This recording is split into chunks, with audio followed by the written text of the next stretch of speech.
نحمده ونستعينه ونستغفره ونؤمن به ونتوكل عليه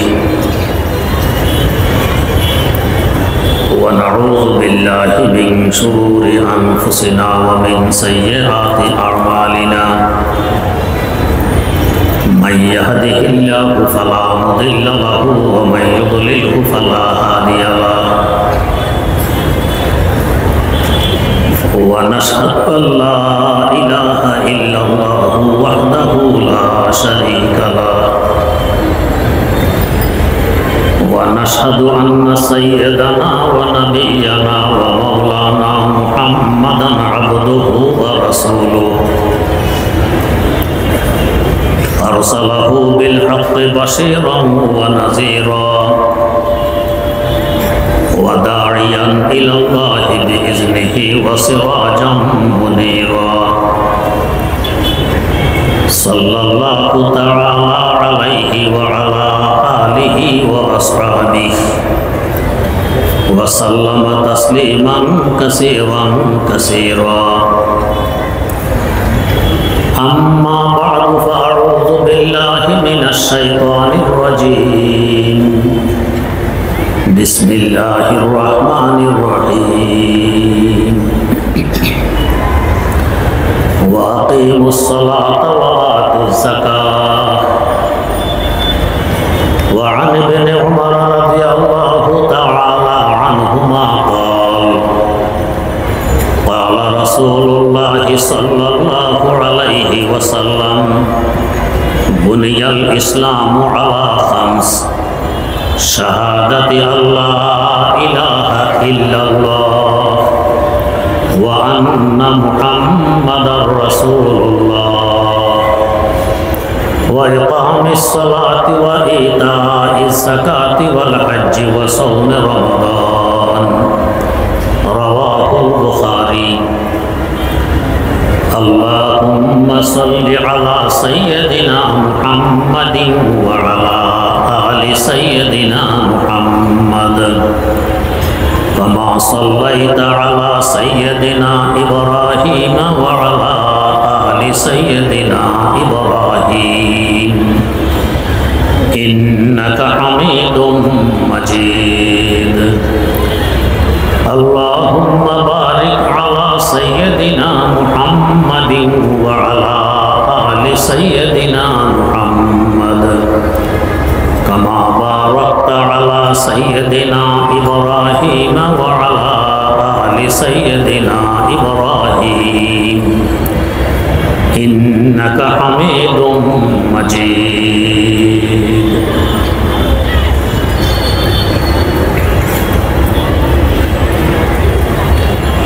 ইত্তেফাকুল মাদারিসিল কওমিয়া মোহাম্মদপুরের উদ্যোগে আজকের এই মহাসমাবেশ। এখানে সর্বশ্রেণীর শ্রোতা উপস্থিত আছি। আলেম ওলামা তালেবুল ইলম যে আছে শুধু এমন নয়। তাই এমন একটি বিষয় আমাকে দেয়া হয়েছে যে বিষয় আলেম ওলামা তালেবুল ইলম এবং সর্বশ্রেণীর মানুষের জন্য আবশ্যক। সেটা হলো আত্মশুদ্ধি। আত্মা কিভাবে বিশুদ্ধ করা যায়? আমরা দেহ এবং আত্মার সমন্বয়ে গঠিত মানুষ। দেহের তুলনায় আত্মার মূল্য কোটি কোটি গুণ বেশি। আত্মা যতক্ষণ দেহে আছে, দেহ জিন্দা আছে, দেহের মূল্য আছে। আত্মা দেহ ত্যাগ করলে দেহ মুর্দা, দেহ হয় লাশ। আরবে লাশ এর সংকেত, মূল্যহীন। এরা 2 পয়সা মূল্য রয়নি। তাই দেহের তুলনায় আত্মার ব্যাপারে সতর্ক থাকার প্রয়োজনীয়তা অনেক বেশি। দেহ রোগাক্রান্ত হয়, আত্মাও রোগাক্রান্ত হয়। চিকিৎসা যে করে তাকে বলা হয় ডাক্তার। আত্মার রোগের চিকিৎসা যিনি করেন তাকে বলা হয় পীর কিংবা মুর্শিদ। বেশ কম এতটুকু। রোগ দুই প্রকারের হয়ে থাকে, চাই দৈহিক হোক চাই আত্মিক হোক। এক প্রকার রোগ হলো মৌলিক, আরেক প্রকার হলো আঞ্চলিক তথা শাখাগত। মৌলিক রোগের চিকিৎসাও মৌলিক, আঞ্চলিক রোগের চিকিৎসাও আঞ্চলিক।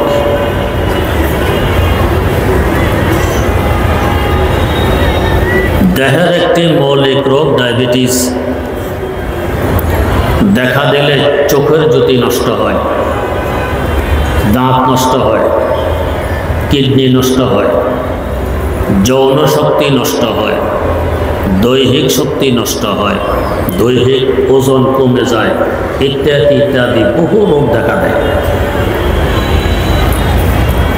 যদি কেউ মৌলিক রোগ ডায়াবেটিসের চিকিৎসা না করে আঞ্চলিক রোগ চোখের চিকিৎসা করে, সাময়িক উপকৃত হওয়া যাবে, স্থায়ী চিকিৎসা হবে না।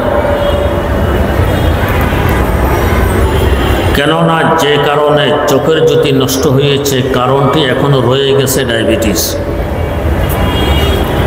হ্যাঁ, যদি মৌলিক রোগ ডায়াবেটিসের চিকিৎসা করতে পারি,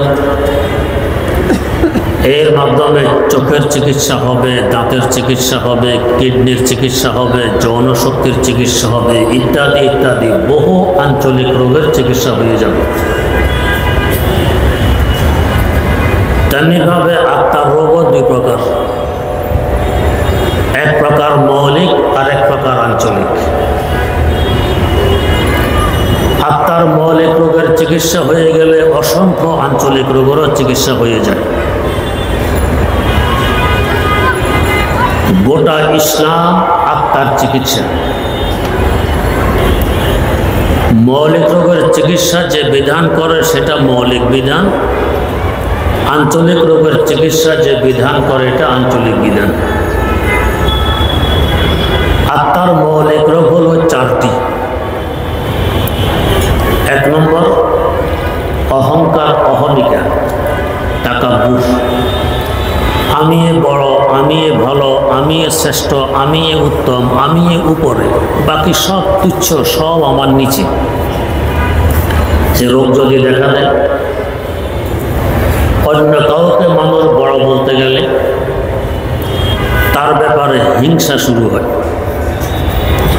গীবত, শিকায়েত, উৎসাহ রটানো আরম্ভ হয়, মিথ্যা অপবাদ দেওয়া হয়, ইত্যাদি ইত্যাদি বহু রোগ দেখা দেয়।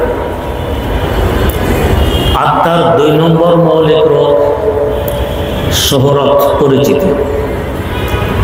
সবাই আমাকে চিনুক, আমাকে জানুক, আমার পরিচিতি সবচেয়ে বেশি হোক।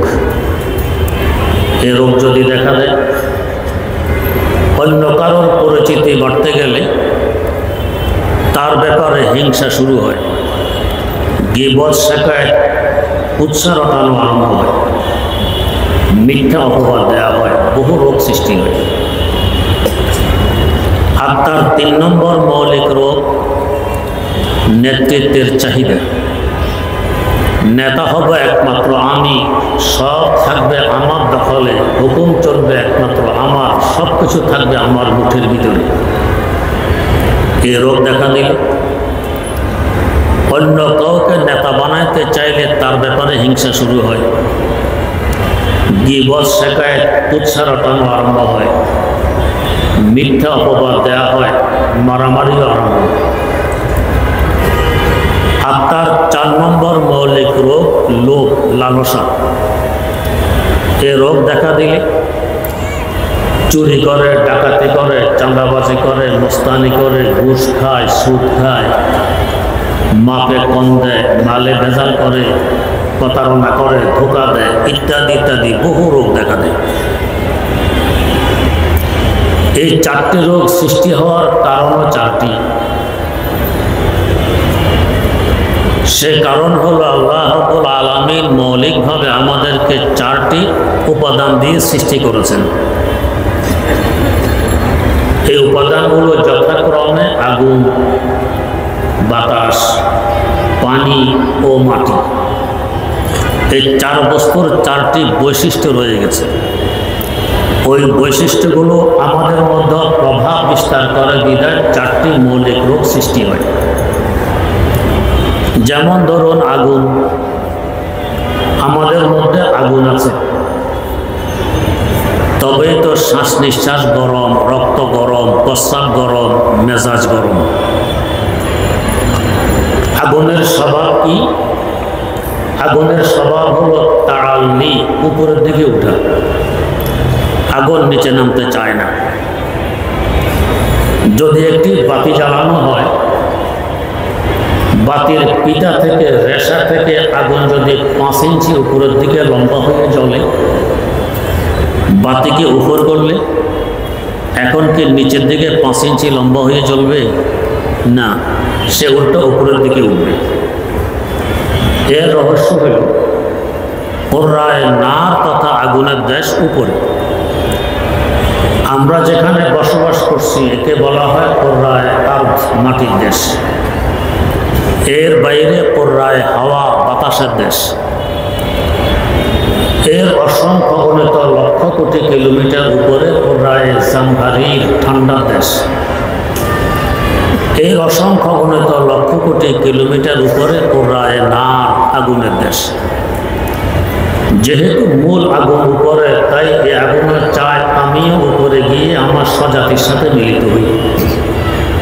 এটাই স্বাভাবিক। সবাই নিজদের জাতির সাথে মিলিত হতে চায়।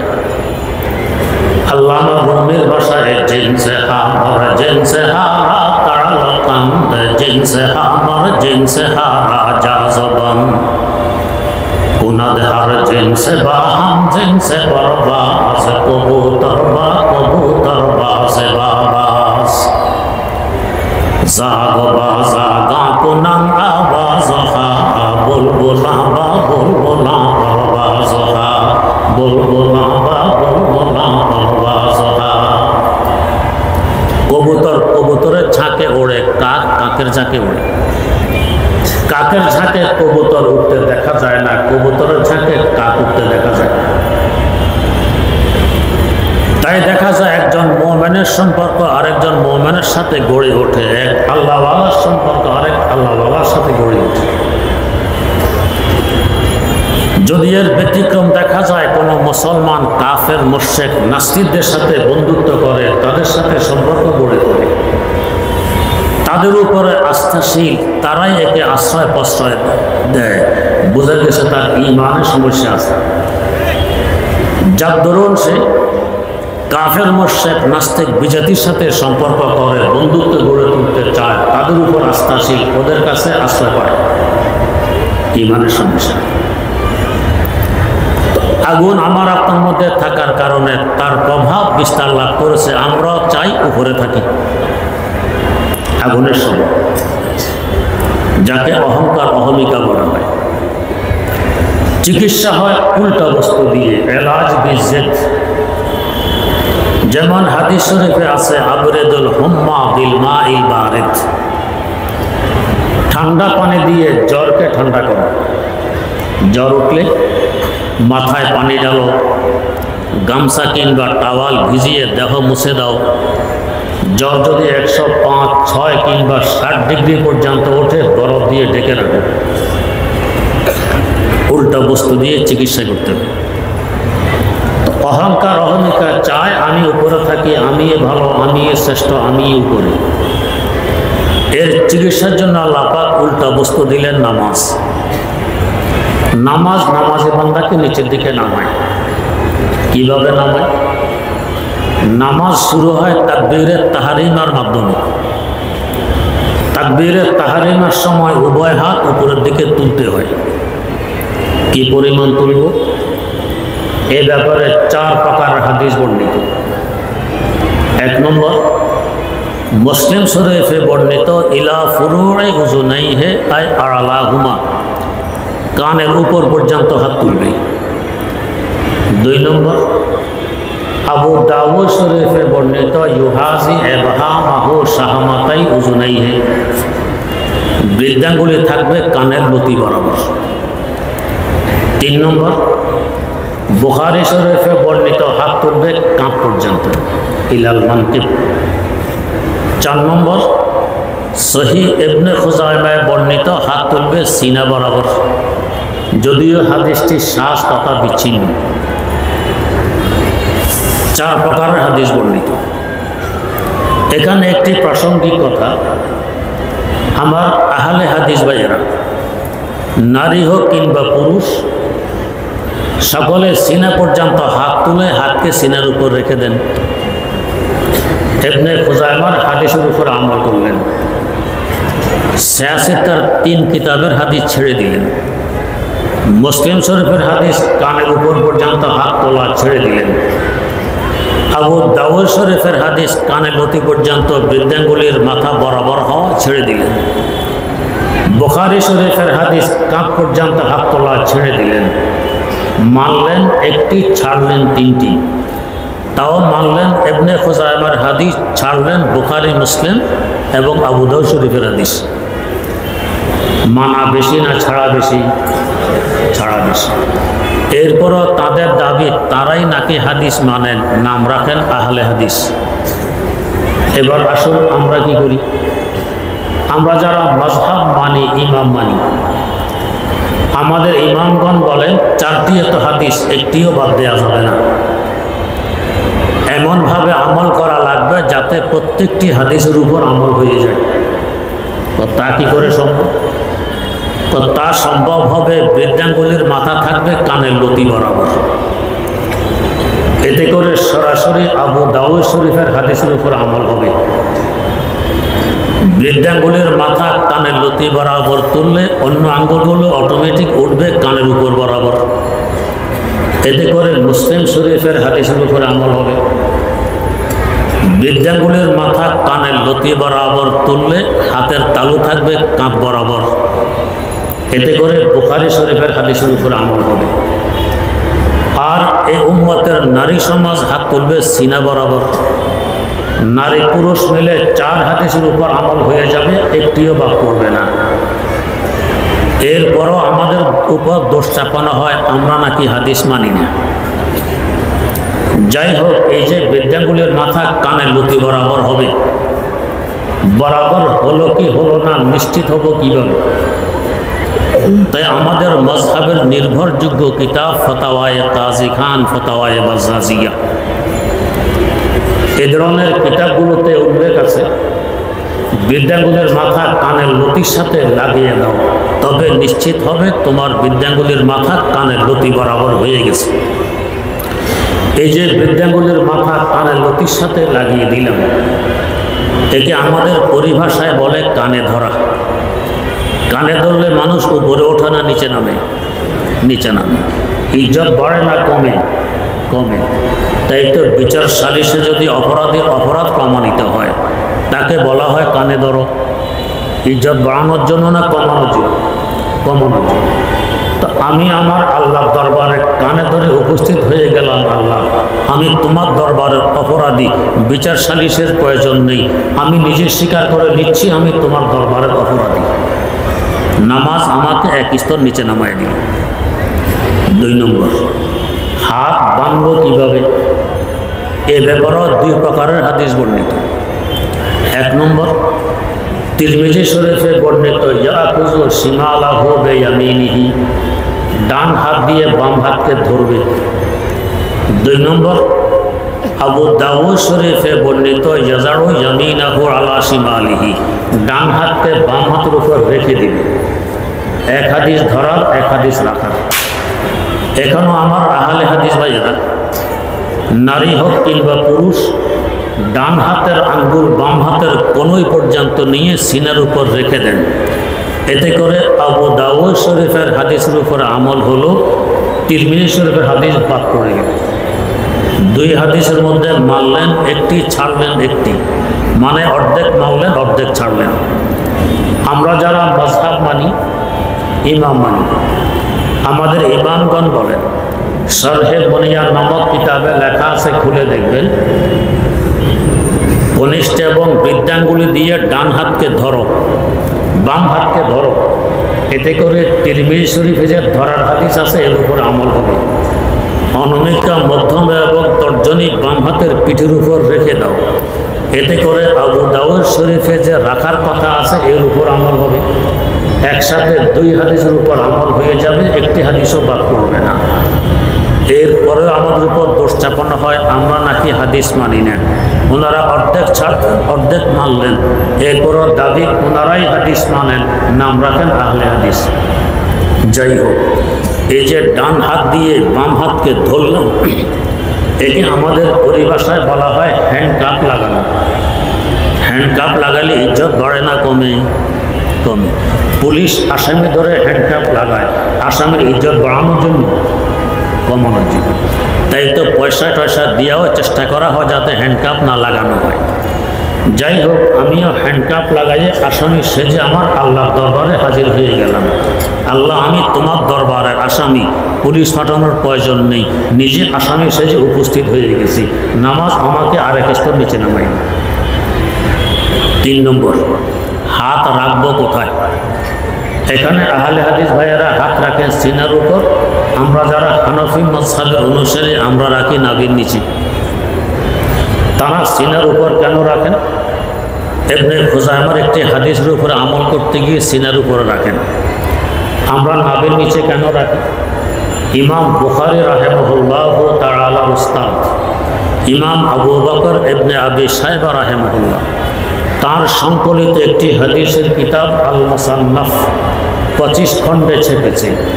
27,000-এরও অধিক হাদিস এই কিতাবে উল্লেখ আছে। এই কিতাবে সহি সনদে সহি সূত্রে হাদিস বর্ণিত, নামাজি বান্দা নামাজে হাত রাখবে নাভির নিচে। এই হাদিস বর্ণনাকারীর মধ্যে দ্বিতীয় খলিফা ফারুক আজম ওমর রাদিয়াল্লাহু তাআলা আনহু আছেন। মুহাদ্দিস সাহাবী হযরত আবু হুরায়রা রাদিয়াল্লাহু তাআলা আনহু আছেন। ফকিহ ও মুফতি সাহাবী হযরত আব্দুল্লাহ ইবনে ওমর রাদিয়াল্লাহু আনহুমাও আছেন। চতুর্থ সাহাবী হযরত আলী মুর্তাজা রাদিয়াল্লাহু তাআলা আনহু আছেন। এমনকি হযরত আলী মুর্তাজা রাদিয়াল্লাহু তাআলা আনহু থেকে বর্ণিত ওয়াজরুল আকুফে আলাল আকুফে তাহাতা সুররাত মিনাস সুন্নাহ, নামাজের মধ্যে ডান হাত বাম হাতের উপর দিয়ে নাভির নিচে বাঁধা হলো নবীর তরিকা। এই সহি হাদিসের কারণে আমরা নাভির নিচে হাত বাঁধি। এবারে আসুন, সিনার উপর হাত রাখলে বিনয় এবং নম্রতা বেশি প্রকাশ হয় না জড়াসড় হয়ে নাভির নিচে হাত রাখলে বিনয় এবং নম্রতা বেশি প্রকাশ হয়? নাভির নিচে রাখলে। বরং কেউ যদি বীর বাহাদুরি দেখাতে চায় তখন সিনার উপরে হাত বাঁধে টান টান করে দাঁড়ায়। তো আমরা নাভির নিচে হাত বেঁধে নিজের জড়তা বিনয় আর নম্রতা প্রকাশ করছি। নামাজ আমাদেরকে আরেক স্তর নিচে নামাই দিবে। 4 নম্বর, দাঁড়াবো কীভাবে? এখানে আহলে হাদিস ভাইয়েরা 2 পা 2 দিকে ছড়াইয়ে দাঁড়ান। আমাদের দেশে বলে চেগাইয়া দাঁড়ান, ওনারা চেগাইয়া দাঁড়ান। আর আমরা যারা মাযহাব মানি আমরা 2 পায়ের মধ্যখানে 4 আঙ্গুল ফাঁকা রেখে দাঁড়াই। যদি কারো দেহ আরও মোটা হয় আরও ফাঁকা রেখে দাঁড়ালেও না জায়েজ নয়। আহলে হাদিস ভাইয়েরা দেহ মোটা হোক আর চিকন তারা চেগাইয়া দাঁড়ান। যদি আপনাদের মসজিদে 1 সফে 50 জন মুসল্লি দাঁড়াইতে পারে, মাশাআল্লাহ 25 জন আহলে হাদিস ভাই ঢুকলে এই সেগাইয়া 50 জনের সব দখল, বাকি 25 জনের সফে আর জায়গা থাকে না সেগায়। যদি 2 পাশে 2 হানফি দাঁড়াইতে পারে, এরা চেগাইয়া তাদের পা হানফি ভাইয়ের পায়ের সাথে লাগিয়ে নেয়।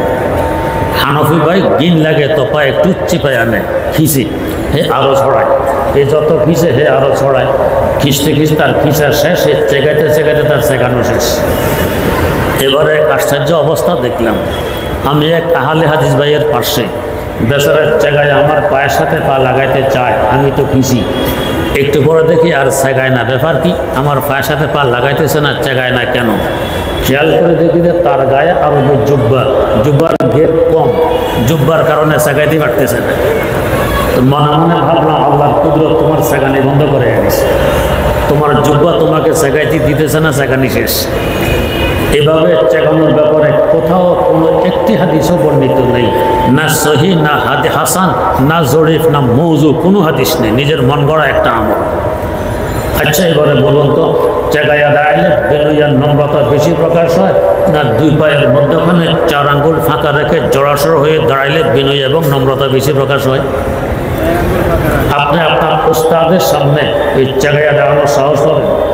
সিনায় হাত রেখে টান টান বীর বাহাদুর সেজে জায়গায় দাঁড়াবেন উস্তাদের সামনে? দাঁড়াবেন না। যদি কেউ দাঁড়ায় উস্তাদ ভাববে কোন বেয়াদবকে পড়াইলাম, আমার সামনে এসে গায়, কেমন লাগে?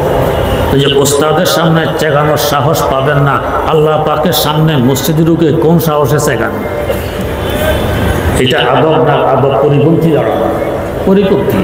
আমরা দুই পায়ের মধ্যখানে ফাঁকা কম রেখে দাঁড়ায় জড়াসড় হয়ে নামাজ আমাকে আরেক স্তর নিচে নামাই দিল। 5 নম্বর যখন রুকুতে গেলাম আরও নিচে নামাইল। 6 নম্বর যখন সিজদা করলাম আরও নিচে নামাইল। যার নিচে নামাজি বান্দার পক্ষে সম্ভব নয়। যেখানে মানুষ পা রাখে সেখানে নামাজি বান্দা মাথা রেখে দিবে। এই সিজদা পর্যন্ত পৌঁছতে পৌঁছতে এ অহংকার অহমিকার চিকিৎসা হয়ে যায়। অহংকার অহমিকার চিকিৎসা হওয়ার পর বিশুদ্ধ আত্মা নিয়ে নামাজি বান্দা যখন আল্লাহকে সিজদা দেয় তখন তার সিজদার দাম কত? তো সিজদাতুন ওয়াহিদাতুন খায়রুম মিনাদ দুনিয়া ওয়া মা ফিহা। গোটা দুনিয়া এবং দুনিয়াতে যা কিছু আছে এর থেকে কোটি কোটি গুণ বেশি মূল্যবান হয় এই বান্দার বিশুদ্ধ আত্মা নিয়ে সিজদা করা। এই মূল্যবান সিজদা কি তখন মাটিতে থাকে? আমরা তো বাহ্যিক দৃষ্টিতে দেখে নামাজি বান্দার মাথা মাটিতে পড়ে আছে। যাদের দিব্য চক্ষু আছে তারা দেখেন এই সময় তার মাথাটা কোথায় থাকে। এদের মধ্যে অন্যতম আরিফ বিল্লাহ আল্লামা জালালউদ্দিন রুমি রহমতুল্লাহ আলাইহি। তিনি মুসনাদ শরীফে লিখতেছেন, বাজাতের সেজদা গা খাশই জমি বুদ, বাবাতেন সেজদা বর আরশে বরিবুদ, বাবাতেন মসজিদ আরশে বরিবুদ। বান্দা যদিও তুমি দেখতে দেখো তার মাথাটা মাটিতে পড়ে আছে, তার মাথা তখন মাটিতে থাকে না। যেহেতু সে বিশুদ্ধ আত্মা নিয়ে আল্লাহ দরবারে আসামি সেজে আল্লাহকে সিজদা করতেছে, আমার আল্লাহ তার মহব্বতের আকর্ষণ দিয়ে টেনে তার মাথাকে আরশে আল্লাহ তুলে নিয়ে যান, সেখানে নিয়ে তার কুদরতি কদমে ঠেকাই দেন। তবে তো এই সিজদার এত মূল্য, গোটা দুনিয়া এবং দুনিয়াতে যা কিছু আছে এর থেকে একটি সিজদার মূল্য অনেক বেশি। তো নামাজ অহংকার অহমিকার চিকিৎসা করে, মৌলিক রোগের চিকিৎসা। তার নামাজ একটি মৌলিক বিধান, ইসলামের স্তম্ভ। না হয় ইসলামের ফরজ তো আরও আছে। সতর ডাকা ফরজ, সত্য কথা বলা ফরজ, পর্দা কথা ফরজ। ওগুলো স্তম্ভ নয়, ওগুলো শাখাগত রোগের চিকিৎসা করে। নামাজ মৌলিক রোগের চিকিৎসা করে, তাই নামাজ স্তম্ভ। এর মাধ্যমে অসংখ্য আঞ্চলিক রোগের চিকিৎসা হয়ে যায়। 2 নম্বর আমাদের মধ্যে আছে বাতাস। নাক দিয়ে গ্রহণ করি আবার ত্যাগ করি, ফুসফুসের ভিতরে বাতাস ভর্তি। বাতাসের স্বভাব কি? বাতাসের স্বভাব হলো পরিচিতি, সারা দুনিয়া ঘুরে। বাতাস কখনো স্থির দাঁড়াইয়ে থাকে না, সব সময় ঘুরে। আপনি যদি বন্দি করে রাখতে চান তাও সম্ভব হয় না। ফুটবলের ভিতরে চাকার টিউবের ভিতরে বাতাসকে বন্দি করা হয়, সে বন্দি থাকে? সে এক সময় ফিস বাতাস ছেড়ে দেয়, সে বন্দি থাকবে না। সারা দুনিয়া ঘুরে, তার পরিচিতি সবাই তাকে চেনে, এটা বাতাস। আমার আপনার মধ্যে বাতাস থাকার কারণে তার প্রভাব বিস্তার লাভ করেছে। আমরাও চাই যে আমার পরিচিতি সবচেয়ে বেশি হোক। আর সাধারণত পরিচিতি বেশি হয় ব্যতিক্রম ধর্মী অবস্থার কারণে। যেমন ধরুন এখানে আমরা সবাই টুপি পরিহিত অবস্থায় আছি, আমাদের টুপিগুলো মাথার সাথে লেগে আছে। যদি এক ব্যক্তি এখানে ঢোকে যার টুপি মাথার থেকে উপরের দিকে 5 হাত লম্বা, সবাই ওই দিকে তাকাবো কিনা? তার পরিচয় পাওয়ার চেষ্টা করব কিনা যে লোকটিকে এত উঁচু টুপি মাথায় দিয়ে এসেছে? ব্যতিক্রম ধর্মী পোশাক। আমরা সাধারণ জামা কাপড় পরিহিত অবস্থায় এখানে আছি। যদি কেউ সোনালি রঙের জড়ি জামার মধ্যে লাগিয়ে ঝলমল ঝলমল করতে করতে এখানে ঢোকে, সবাই ওই দিকে তাকাবো কিনা? তার পরিচয় পাওয়ার চেষ্টা করব কিনা যে লোকটিকে? কেন চেষ্টা করব? ব্যতিক্রম ধর্মী পোশাক নিয়ে এসেছে এই জন্য। আল্লাহ রাব্বুল আলামিন এই পরিচিতি নামক মৌলিক রোগের চিকিৎসার জন্য দিয়েছেন হজ। হজের মধ্যে ব্যতিক্রম ধর্মী কোনো পোশাক নেই, কথা নেই, অবস্থা নেই। ধনী হোক আর গরিব হোক, পোশাক একরকম, 2 টুকরা কাফনের সাদা কাপড়। এই নয় যে আমি তো ধনী, আমার পোশাক হবে কোট প্যান্ট টাই। তুমি গরিব, তোমার পোশাক হবে কাফনের কাপড়, এটা এখানে চলবে না। তেমনিভাবে বুলিও সকলের এক। এই নয় যে আমি তো রাজা, আমার বুলি একরকম, তুমি প্রজা, তোমার বুলি হবে আরেক রকম, এটা এখানে চলবে না। সকলের তালবি একরকম হবে। কি বলি? লব্বাইক আল্লাহুম্মা লব্বাইক লব্বাইক লা শারীকা লাক লব্বাইক ইন্নাল হামদা ওয়ান নি'মাতা লাক ওয়াল মুলক লা শারীকা লাক। সকলের বলিয়ে তেমনিভাবে কাজও এক। তওয়াফ সকলকে করতে হবে, কে মালিক আর কে গোলাম, কে রাজা কে প্রজা, কে ধনী কে গরিব, সকলকে তওয়াফ করা লাগবে। মিনা মুজদালিফা আরাফার অবস্থান সবাইকে করা লাগবে, সারি সকলকে করতে হবে। এখানে আমলও সব এক। এটা আমার পরিচিতির চিকিৎসা চলতেছে। সেখানের অবস্থা হবে এক হি সফ মে খড়ে হো গয়ে মাহমুদ ইয়াস, एक ही सफ में खड़े हो गए महमूद इयाज, न कोई बंदा रहा और न कोई बंदा नवाज, न कोई बंदा रहा और न कोई बंदा नवाज। কোনো ভেদাভেদ সেখানে হবে। আজ আফসোসের সাথে বলতে হয়, পশ্চিমা বিশ্ব তথা আমেরিকা ইউরোপ সারা দুনিয়াতে তারা মানবাধিকার প্রতিষ্ঠার দণ্ডুরা পিঠে। এরা নাকি মানবাধিকার প্রতিষ্ঠা করে। আমাদের দেশও মানবাধিকার প্রতিষ্ঠার দফতর খুলতে চাচ্ছে। তাদের দেশে অহরহ মানবাধিকার লঙ্ঘন হচ্ছে, ওটা দেখে না, আমাদেরকে নিয়ে মাথা ব্যথা।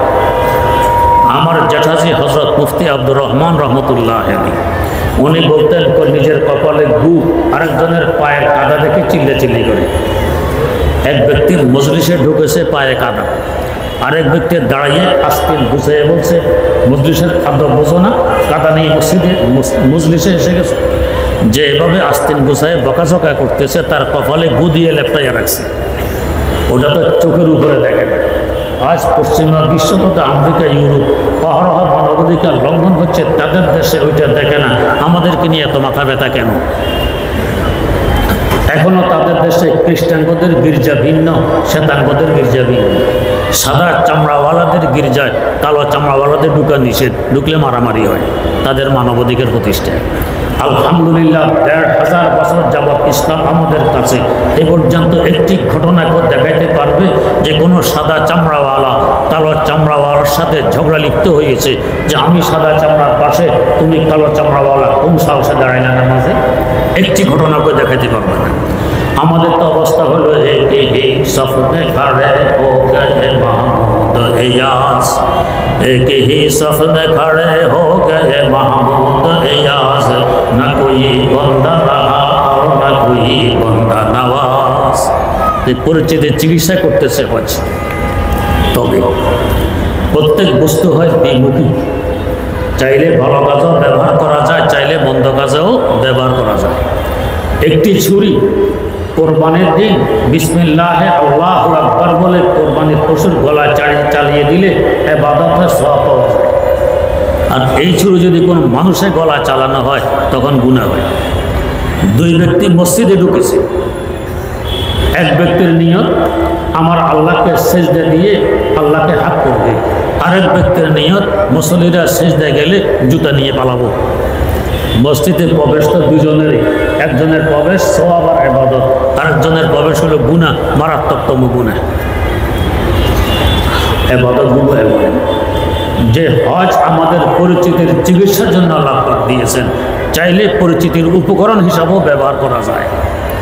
আল্লাহ ক্ষমা করুন, তাই দেখা যায় হজে যাওয়ার আগে নেটে কিংবা প্রত্যেকের গ্রুপ ফটো, আমি হজে রওনা করছি সপরিবারে, আপনাদের কাছে দোয়া কামনা করি। ফিরে আসার পরে আবার নেটে পত্রিকায় গ্রুপ ফটো দিয়ে আপনাদের দোয়ায় হজ করে ফিরে এসেছি, আপনাদের কৃতজ্ঞতা প্রকাশ করি। দোয়া চাওয়ার, কৃতজ্ঞতা প্রকাশ করার আর জায়গা ছিল না। আমাদের দেশের এক বড় নেতা এক বক্তব্যে বলেছিলেন, তো মানুষ একবার হজ করলে তাকে আলহাজ বলা হয়, আমি 2 বার হজ করেছি, আমাকে আলহাজ বলে না, আমার বড় দুঃখ। ইন্না লিল্লাহি ওয়া ইন্না ইলাইহি রাজিউন। ওনার বড় দুঃখ। এক বেটা আরেক বেটাকে জিজ্ঞেস করে, গো ভাই আপনার কি নাম? আমার নাম আলহাজ সমদ আলী। হে জিজ্ঞেস করে আপনার কি নাম? তো আমার নাম নামাজি আবেদ আলী। কি নামাজি? এটা আবার কি? জীবনে একবার হজ করলেন, আলহাজ লাগাইতে পারলেন, আমি দৈনিক 5 বার নামাজ পড়ি, নামাজে লাগাইতে পারবো না? যে হজ ছিল পরিচিতির চিকিৎসা, ব্যবহার করা যায় পরিচিতির উপকরণ হিসাবে।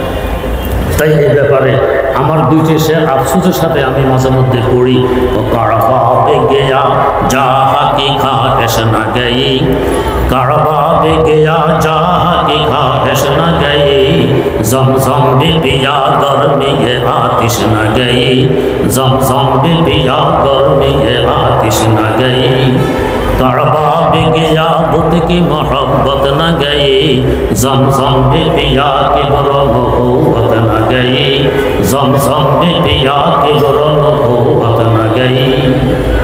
জগতের শ্রেষ্ঠতম ফজিলতপূর্ণ জায়গা কাবা শরীফ পর্যন্ত পৌঁছলাম, এখন আমার পরিচিতির চাহিদা বিসর্জন দিতে পারলাম। জগতের শ্রেষ্ঠতম পানীয় বস্তু জমজমের পানি পান করে আসলাম, যে পানির ফজিলত হাউজে কাউসারের শরবত থেকেও বেশি। ইমামুল আসর হযরত শাহ আনোয়ার কাশ্মীরি রাহিমাহুল্লাহু তাআলা বলেন, মেরাজের রাত রাসূল আকরাম সাল্লাল্লাহু আলাইহি ওয়াসাল্লামের কলম মোবারক জমজমের পানি দিয়ে ধোয়া হয়েছিল। যদি হাউজে কাউসারের শরবতের ফজিলত বেশি হইতো ওটা দিয়ে ধোয়া হতো। এই ফজিলতপূর্ণ পানি পান করলাম, তারপরে এখন আমার অহংকার অহমিকার আগুন নিবারণ করতে পারলাম। জমজম পিয়া কে বরবত না গই। তাই হজ একটি মৌলিক বিধান, যেহেতু মৌলিক রোগের চিকিৎসা করে ইসলামের স্তম্ভ। 3 নম্বর আমার আপনার মধ্যে আছে পানি। চোখে পানি, নাকে পানি, মুখে পানি, ঘামে পানি, প্রস্রাবে পানি। পানির স্বভাব কি? তো পানির স্বভাব হলো হর কুজা উস্তে আওয়াজা রাওয়াত, হর কুজা দর্দে দওয়া আজা রাওয়াত। যেখানে নিচু জায়গা পাবে পানি সেখানে গিয়ে দখলে নেবে। সর্বত্র থাকবে আমার দখলে, সুযোগ পাইলে দখলে। বান দিয়েও বাধা দিয়ে রাখতে পারবেন না, হয়তো বান ভাঙবে, না হয় ছিদ্র করবে, অথবা চুয়ায় চুয়ায় হইলেও নিচু জায়গাটা সে দখলে নেবে। নেতৃত্বের চাহিদা, আমরা চাই সর্বত্র আমার দখল থাকবে, আমার আদেশ চলবে, সব আমার মুঠির ভিতরে থাকবে। একটি মৌলিক রোগ, এর চিকিৎসার জন্য আল্লাহ পাক দিয়েছেন রোজা। রোজা খায়েশ এবং চাহিদা মিটায়। প্রচণ্ড গরম, দুপুর বেলা খুব পিপাসা, ফ্রিজে ঠান্ডা পানি আছে, ঠান্ডা শরবত আছে, চাইলে পেট বোঝাই করতে পারি। রোজা বলে খবরদার, তোমার এই খাহেশ মেটানো যাবে না, এই চাহিদা পূরণ করা যাবে না, তুমি রোজাদার, সূর্য অস্ত পর্যন্ত তোমাকে ধৈর্য ধারণ করতে হবে। লম্বা দিন, বিকেলবেলা খুব ক্ষুধা, সুস্বাদু খাবার পাকানো আছে, চাইলে পেট বোঝাই করতে পারি। রোজা বলে তোমার এই চাহিদা মেটানো যাবে না, এই খাহেশ পূরণ করা যাবে না, তুমি রোজাদার, সূর্য অস্ত পর্যন্ত সবর করতে হবে। খাহেশের চিকিৎসা করে নেতৃত্বের খাহেশ। রোজা একটি স্তম্ভ, মৌলিক বিধান। 4 নম্বর আমার আপনার মধ্যে আছে মাটি। মাটির স্বভাব কি? মাটির স্বভাব হলো শামসে চুমেরদা জমিরা গরমা কর দে, জমি জুমলা কা সাহারা বখর, জমি জুমলা কা সাহারা বখর। মাটির স্বভাব সব কিছু হজম করে নিজের বানায় ফেলে, কিছুই ছাড়তে রাজি নেই। এমনকি ময়লা আবর্জনা, প্রস্রাব পায়খানা পর্যন্ত ছাড়তে রাজি নেই, এটা হজম করে নিজের বানায়। মাটি আমার আপনার মধ্যে থাকার কারণে তার প্রভাব বিস্তার লাভ করেছে আমাদের মধ্যে। তার লোভ লালসা বেড়ে গেছে, সব কিছু হবে আমার। এক দুনিয়া হলে আরেক দুনিয়া লাগবে, আমার চাহিদা কখনো মিলবে না। আল্লামা রুমির ভাষায় কাসাহে চশমে আরে সাপর নাশদ, তাসাদফ কানে নাশদ পরদুর নাশদ, তাসাদফ কানে নাশদ পরদুর নাশদ। এমন মানুষও আমার সামনে আছে, ছেলে নেই, মেয়ে নেই, স্ত্রীও মারা গেছে, এখন সে একা। এরপরও চাঁদাবাজি বন্ধ নেই, মস্তানি বন্ধ নেই। 8 তলা বিল্ডিং 2টা নির্মাণ করছে, আরও লাগবে। এখন আবার গায়েব। কে থাকে এই বিল্ডিংয়ে? হায় হায়, একজনও থাকার মানুষ নেই, হে গায়েব। 5 তারিখে তো বিরিয়ানি খাইতে করছিল এক পেট্রোল পাম্পে। যারা প্রত্যক্ষদর্শী বলছে, যখনই শুনছে যে ওই বেচারি নাই, ওই বিরিয়ানি ফিরিয়ে এও দিছে দূর, ওই যে গেছে, আজ পর্যন্ত আর ফিরে আসে নাই, খবর নেই। বিল্ডিংয়ে কে থাকে? এই স্বভাব কেন? মাটি আছে, মাটির লোভ আমাদের মধ্যে বিস্তার লাভ করেছে। উল্টা বস্তু দিয়ে চিকিৎসা, এই লোভের চিকিৎসার জন্য আল্লাহ পাক দিয়েছেন যাকাত। লোভ বলে সম্পদ আমার দিকে আসুক, যাকাত বলে বিপরীত দিকে যাক। লোভের চিকিৎসা। যাকাত দিলে সম্পদ বাড়ে না কমে? বাড়ে। আমরা দেখি কমে, আমার আল্লাহ বলেন বাড়ে। ইয়ামহাকুল্লাহু রিবা ওয়া ইউরবিস সাদাকাত, সুদ সম্পদকে ধ্বংস করে দেয় আর সাদাকা এবং যাকাত সম্পদ বাড়ায়। কিভাবে বাড়ে? যে অর্থনৈতিক কিছু ব্যাপার স্যাপার আছে, বলতে গেলে অনেক লম্বা সময় লাগবে। এর পাশাপাশি যাকাত দিলে মাল পরিষ্কার হয়। যাকাত হলো মালের ময়লা, ময়লাযুক্ত খাবার যদি খান শান্তি নেই অশান্তি, পেট নষ্ট হয়, পেটে ব্যথা হয়, অশান্তি। ময়লা পরিষ্কার করে পরিষ্কার খাবার খান, এখন শান্তি, দেহের শক্তি বাড়বে। তো যাকাত না দিয়ে পুরা সম্পদ ব্যবহার করবেন, অশান্তি আসবে। যাকাত দিয়ে বাকি সম্পদ ব্যবহার করবেন, পরিষ্কার সম্পদ শান্তি বয়ে নিয়ে আসবে। এর পাশাপাশি যাকাত দিলে সম্পদের হেফাজত আমার আল্লাহ নিজ কুদরতিভাবে করেন, সম্পদের হেফাজত। শাইখুল হাদিস আল্লামা জাকারিয়া রহমতুল্লাহ আলাইহি আবৃত্তিতে লিখেছেন, সাহারানপুর মাদ্রাসার একজন ক্যাশিয়ার ছিলেন, আল্লাহওয়ালা আমানতদার মানুষ, লেখাপড়া তেমন ছিল না। অনেক কথা বলার সময় কথার ফাঁকে ফাঁকে বলতেন আল্লাহকে ফজল সে। এর অনুবাদ হলো আল্লাহর মেহেরবানিতে। এটা কথার বাক্যা। যেমন আমরা কেউ কথা বলার সময় ফাঁকে ফাঁকে বলি বুঝতে পারলেন তো কথা, কেউ বলে বুঝাইতে পারলাম তো ব্যাপার, ইত্যাদি ইত্যাদি। তা আল্লাহর বান্দা ফাঁকে ফাঁকে বলতেন আল্লাহকে ফজল সে। একদিন সকালে মাদ্রাসায় এসে उस्ताद सामने बोलते सन आज रात तो अल्लाह के फजल से अल्लाह का गजब हो गया। सबाई हेसे दिलें और कैसे अल्लाह के फजल से अल्लाह का गजब हो गया। আল্লাহর মেহেরবানিতে আল্লাহর গজব কীভাবে হইল? মেহেরবানিতে তো রহমত আসবে, গোসার কারণে গজব আসবে, কিন্তু বলতেছেন মেহেরবানিতে গজব এসে গেছে। আজ রাত তো আল্লাহকে ফজল সে আল্লাহ কা গজব হো গিয়া। সবাই হেসে দিলেন। আসলে মূল কথা তো আল্লাহ কা গজব হো গিয়া, আল্লাহকে ফজল সে তার কথার বার্তা। এরপরে বলতেছেন मैं सोया हुआ था, खटखट आवाज़ से मेरी नींद टूट गई। আমি ঘুমিয়েছিলাম, খটখট আওয়াজে আমার ঘুম ভেঙে গেছে। ঘুম ভাঙার পরে দেখি 4-5 জন মানুষ আমার আলমিরার তালা ভাঙার চেষ্টা করতেছে, চোর। এই মুহূর্তে আমরা কি করতাম? চোর চোর বলে দিতাম, চিৎকার। আল্লাহর বান্দা চিৎকার দিলেন। আমরা যদি চিৎকারের সাহস নাও পেতাম, অন্তত বলতাম ভাই আমি গরিব মানুষ, এই কষ্ট করে তালা ভাঙলে তোমাদের শ্রম বেকার যাবে, কোনো লাভ হবে না, এটার ভিতরে কিছু নেই, এটা বলতাম। আল্লাহর বান্দা বললেন কি, আরে ভাই এটার ভিতরে তো আমার টাকা আছে, মাদ্রাসারও টাকা আছে, এলাকার বহু লোকজনের আমানতের টাকাও আছে, মানে টাকা বোঝাই। জানাই দিলেন চোরকে। এরপরে বললেন কি, আলবাত্তা ইয়ে তালা নেই তোড়নে কা, তবে এই তালা ভাঙার নয়। কেন? इसलिए कि मैं ज़कात अदा किया करता हूँ, এই জন্য যে আমি যাকাত আদায় করি, এই সম্পদের হেফাজত আমার আল্লাহ করবেন, তোমরা তালা ভাঙতে পারবে না। আল্লাহর বান্দা বলেন এই কথা শুনিয়ে দিয়ে আমি এবার ঘুমিয়ে পড়ি। চোর ঘরে রেখে কোন সাহসে ঘুমান? আমার আল্লাহর উপর পূর্ণ আস্থা, মজবুত ঈমান, আমি যাকাত আদায় করি, সম্পদের হেফাজত আমার আল্লাহ করবেন, ঘুমিয়ে পড়ছেন। তো ভোর রাত্রে ঘুম থেকে উঠে দেখি এরা এখন আর চেষ্টায় অব্যাহত আছে তালা ভাঙার। আবারও ওই কথা শুনলাম, আরে ভাই इसमें मेरे पैसे हैं, মাদ্রাসা के भी पैसे हैं, এর ভিতরে আমার টাকা আছে, মাদ্রাসারও টাকা আছে, এলাকার বহু লোকজনের আমানতের টাকাও আছে, তবে এই তালা ভাঙার নয়। তোমাদের আব্বাকে যদি ডেকে আনো ভাঙতে পারবে না। কেন? তো আমি যাকাত আদায় করি। তো এই কথা বলে আমি চলে গেছি মসজিদে নামাজ পড়তে। চোর ঘরে রেখে কোন সাহসে মসজিদে যাবে? বা নামাজ কালাম পড়ে সকালে করে ফিরে দেখি এরা নেই, আমার তালাও ঠিক, আলমিরাও ঠিক, টাকা পয়সাও ঠিক। এটা শুনেতেছেন আজ রাত তো আল্লাহকে ফজল সে আল্লাহ কা গজব হো গিয়া। তো যাকাত আদায় করলে সম্পদের হেফাজত আমার আল্লাহ করে।